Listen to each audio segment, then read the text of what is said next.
Dear students, in continuation to our previous session on applet programming, in this session we are going to learn some other steps involved in developing and testing an applet. That is, creating an executable applet, designing a web page using HTML tags, and creating an applet tag. At the end of this session, you will able to learn how to embed an applet program into an HTML web page. Creating an executable applet. Executable applet is the dot class file of an applet which is obtained by compiling the source code of an applet. So in our previous session, we have learned how to create a .java file, that is the source code of an applet, which includes the class, applet class, and then the paint method, which is used to draw an output on the output screen. So once that source code is ready, you can compile that source code as usual. You have done compiling the Java program. Okay, so once that source code file is compiled without any errors, the Java compiler will generate a dot class file, which is nothing but an executable applet code. So the compiling an applet is exactly same as compiling a normal Java application. The Java compiler can be used to compile the applet. You need not require any other tool for compiling an applet program. You can use a ordinary Java compiler for producing an executable applet code. Okay. Next, designing a web page. A web page.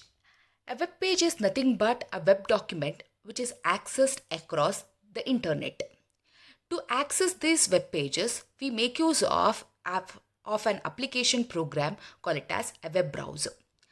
So, a web browser is an application program through which we access the web pages across the internet. Java applets are the programs that resides on web pages. We have seen in our previous session, Java programs, especially the applet programs, are not executed independently. So they are executed along with the HTML web page. In order to run a Java applet, it is necessary to have a web page that references that applet.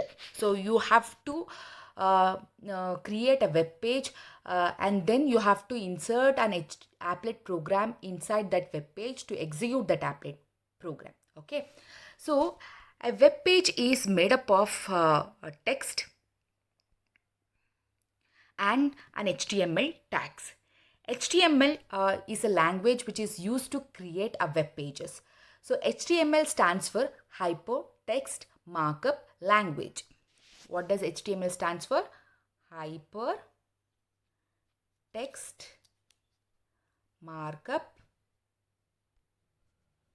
Language. So this language provides a set of tags, we call it as HTML tags, to design our web pages. So using those HTML tags, you can create beautiful web pages of your own. Okay, and these HTML tags are interpreted by an application program, we call it as web browser. Okay, suppose if your web pages contains an applet code, then that web pages must be interpreted by either an applet viewer or Java enabled web browser. So all the web pages that you are going to create will be having an extension, that is .html extension. Okay, such files are referred to as HTML files and they should be stored in the same directory as the compiled code of the applets. Then only we can execute the applet programs which is embedded in an HTML document. So a web page is marked by opening HTML tag, that is this, and a closing HTML tag, that is this.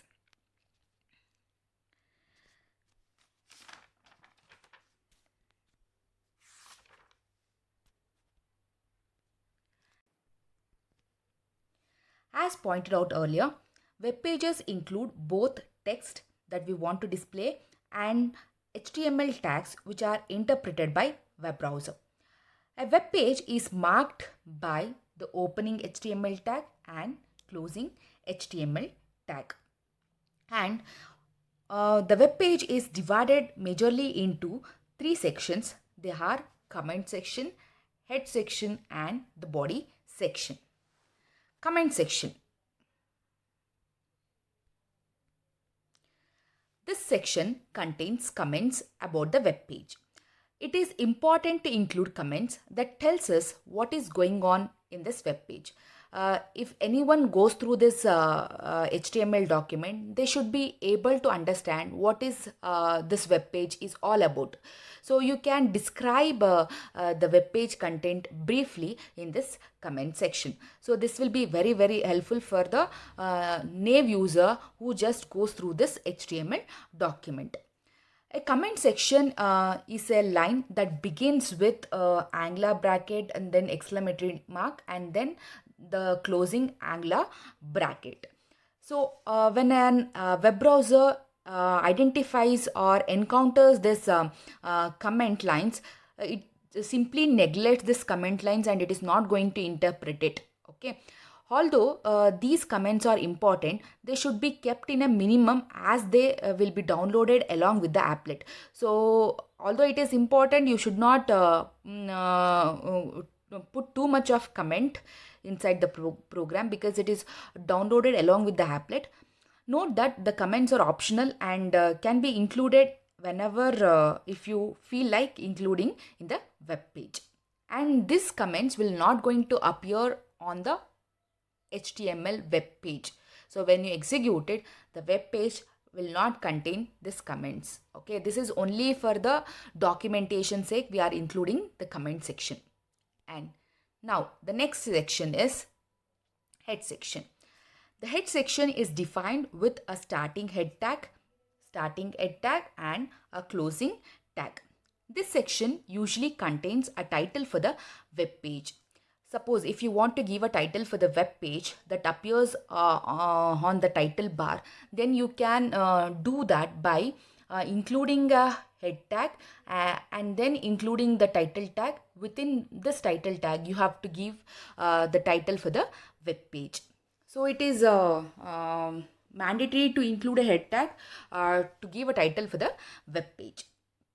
The next is body section.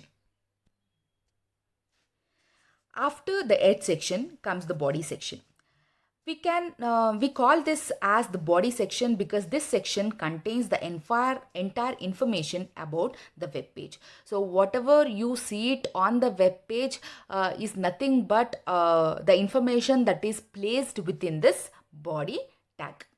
And since we are placing an applet program within an HTML document, that applet program should also comes within this body tag.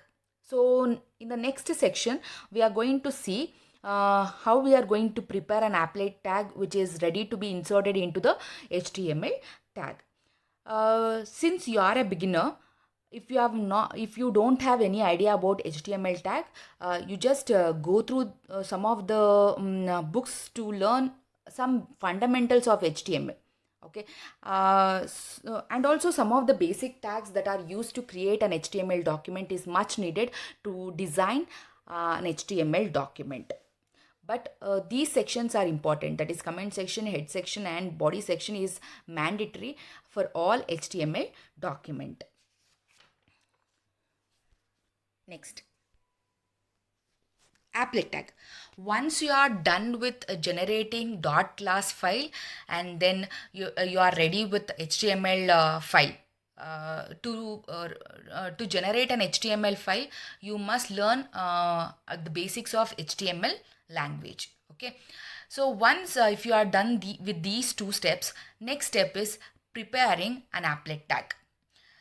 Note that we have included a pair of applet tag in the body section in the previous slide.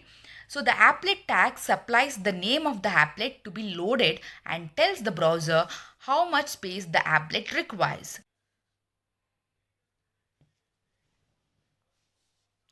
The applet tag given below. Here is an example of an applet tag specifies the minimum requirement to place a particular file called hello Java into a web page.